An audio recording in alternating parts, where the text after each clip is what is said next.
Introduce yourself and tell me why you're here tonight in WVTF's space. My name is Drake Duffer. I'm from Winston-Salem, North Carolina. I got this gig from, I was on the Martha Bassett Show, which is a show that they syndicate, and it was, somebody saw me there and brought me here. It's a beautiful space and a lovely drive from Winston.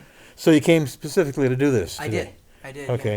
Yeah. And how would you describe yourself? What kind of artist are you?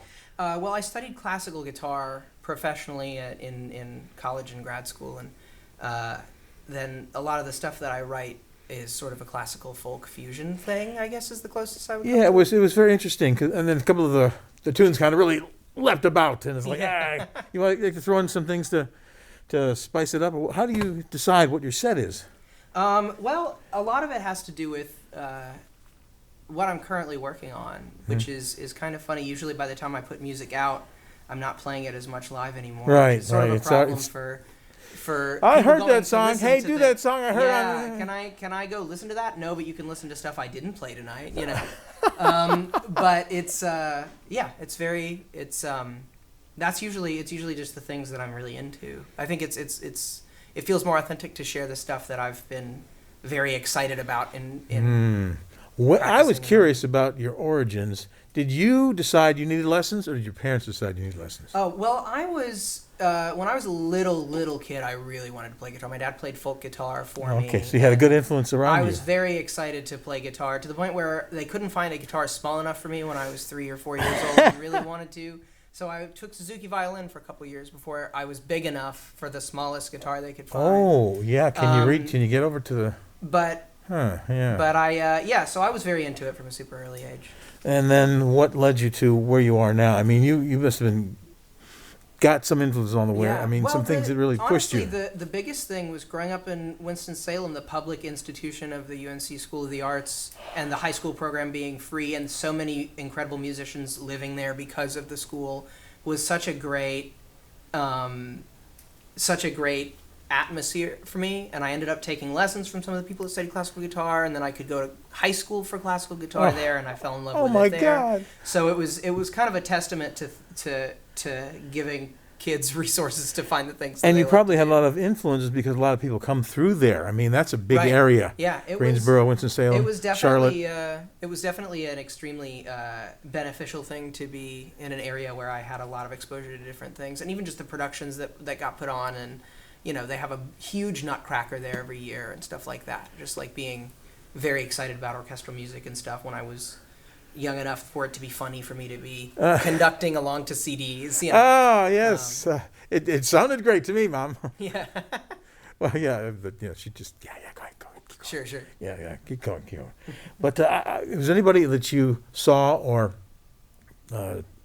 learned from along the way that like, oh yeah, this is the direction I am going into? Well, I think that for classical guitar, it was a little bit more institutionally supported, so I was able to get support from local teachers and stuff. But for the folk side, a lot of it was people that, I grew up with my dad listening to and playing Cat Stevens and Jim Croce and stuff like that. So that kind of alongside it, and some of the bluegrass stuff, he also played banjo and heard a lot about Earl Scruggs, Yes. So I think there was a lot of... it's hard for me to find a single point, point of reflection where I sort of bounced off it and got really excited about it, It's sort of a slower burn, I think. And what would you describe where you're going now? I mean, you're still a young guy, as far as I can tell. Well, I'm flattered. You seem very young. I'm... Because I'm an old guy. Really old. Well, right now I'm 28, and I graduated from grad school just before, in 2019, I moved to New York, and in 2020 I moved back down here, or to Winston again. Was that more because of the health conditions, or was that? It was a financial thing, because a lot of the, I had a lot of different part-time gigs teaching for after-school programs and things like that, and all that stuff dried up when the students weren't in school. So a lot of my work, 100% almost of my work dried up the second that everything locked down. So I had to Did that make you think of, oh gosh, what else can I What do? else can I do? Well, and it's interesting because now it had me pick up some other professional stuff, which has allowed me, I think, to explore more of what I'm super excited about musically, because I don't have to take gigs, every single gig anymore. I can take gigs that I'm excited about, good. but I do some Selective. some data analysis for cancer data at a hospital remotely, wow. and things like that. So it sort of pushed me to pursue other things that I was interested in the meantime. So I now have sort of a more multifaceted career. So it definitely had its interesting, everybody I think has that what would have happened if COVID didn't happen thing in their head. But I think that was, yeah, exactly. But that was one of the effects it had on me. Now there's a band you're involved with as well. Tell me That's about right. that. Early Grey. We it's a duo between myself and a pianist that was at UNCSA with me for high school and college. And it was seminal for me because everyone who's an instrumentalist there and not a composer was kind of terrified of broaching the composition thing because they didn't feel like they were real composers.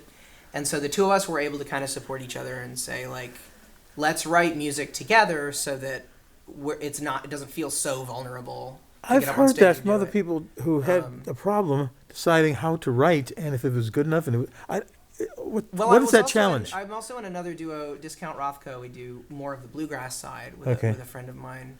How do you schedule everything so you're not overlapping? Well, and everybody lives in different places now, but those all came about because, Discount Rothko happened because there was a gig that needed some bluegrass stuff, and both of us went, oh, that would be fun, and then we started writing together a little bit, and collaboration is a huge ticket out of this fear of vulnerability, I think.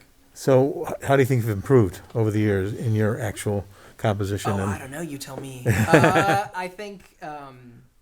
I think I feel more confident because we in master classes for classical music school, we do a lot of like not attached to self-worth nitpicking. So it's like you play on stage for a bunch of people and then they go, that part worked and that part didn't, and here's what you should do. And it's sort of a very analytical way of looking at it, which is really... How do you not take it personally? Well, you do for a while, and you kind of try not, you try to do sort of some I knew work, that. some I knew that. internal work. Yeah. Well, it's hard not to sometimes, but it's an important muscle, I think, to develop if you're excited to do that. And then, but when you're playing stuff that you've written, it introduces this whole, there's no one else to blame. If I'm playing a song that I wrote and I'm playing it and I'm singing it, there's nothing else happening. If anything goes wrong or it doesn't work, I have no one to hide behind and no one to blame. And I think it's actually kind of a good exercise to do that. I think that even as scary as it is, it's important to put yourself out there and not it's nice for me to feel like I'm not using collaborators as a crutch at a certain point. Do you ever feel it was a clutch to you? Crutch? I don't now, but it's sort of an irrational fear, I think, of mine. But it's so much fun to play with other people that it's sometimes it is difficult to do a show like tonight when I'm up there by myself, and I can connect with the audience, but there's something about connecting with someone else on stage with you that you're like-minded collaborating on. And it feels like a kind of telepathy that's really connecting on everything. Exciting. Yeah. Oh wow, jeez. So where do you think you can go? Your next step? What is it? Are you looking to do something more, or elaborate on what you have done? I like working with other artists. I like doing session work. I've been on a couple of other people's records. I like doing production work for other people and for friends. So that's a fun. I don't know that I have like a 5-year plan. Yeah. It's more like I'm really excited about this stuff, and anything that kind of scratches that itch, I think I'm gonna start chasing. The strategy and music business stuff has never come very easily to me. So there's a lot more you need to know now, I think. Yeah. Well, I think my goal is really just to kind of make the things that I'm really excited to make, and if one of those things gets me a gig or some notoriety, then I guess so be it. I guess probably never understood how the music business worked back then. It was like, oh my God, you got to do this, that, and that, Sure. and then you got to please this person and that person and that person, and then where's my music? Where'd my music go? Yeah. Yeah, it definitely gets. I mean, it's fun to make connections that are genuine and have people that you like and collaborate with them. And that does happen without sort of the strategizing, I think. So who's got the business sense? Yes? You mentioned your person over here. Oh, I don't know if she wants to be Oh, mentioned. she doesn't know? Oh, come on now. Just, No, thanks. let's hear. What is her name? What does she do? Well, she's my partner, so I don't know if we want to. Oh, okay. Oh, my goodness. Wow. Okay. All right. So we don't know who you are over there. Just quiet She's down. not here. Fly on the wall. Not here. Okay. So what do you have anything scheduled for? I mean, the winter lean months, I guess, probably now. Sure. Yeah. Well, I don't have anything on the books right now other than finishing an EP that I'm hopefully gonna finish. You didn't bring anything to sell. I did not You bring have to. anything You have to to bring sell. things to sell. No keychains tonight. Oh man, come on. Now, is that a thing you're thinking about? No, it's sort of a tongue-in-cheek joke. I think since a lot of actual musical media doesn't sell super well anymore because everyone's streaming, a lot of artists have non-musical merch like hats and Yeah, yeah. stuff, which is great, but I don't because I don't tend to sell a whole lot I of don't. stuff. I like to feel it in my hand. Yeah. I just streaming fun is you want to listen to it while you're driving down the road or whatever. Right. But I want to see it in my room. There we go. There's all my stuff up against the wall. All Yeah. titles out. I know it's there. Yeah. But of course, I do take it and put it on some device or something so I can hear it when Sure. I want to. But knowing that you have it Mm-hmm. in your hand, I know that's something about, I guess, being old. I don't know. Yeah.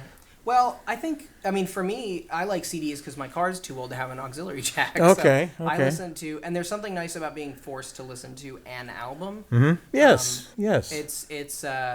It's a nice exercise to kind of say, this will happen front to back, right? I'm going to listen through this album in the way that the artist put it in order. Is that for how you me. put yours together? Is there a purpose? Is there a point? Oh, Is yeah. there like a real order Yes. to it? Yeah, there always is. At least for me, I think it's not so much a collection as an experience.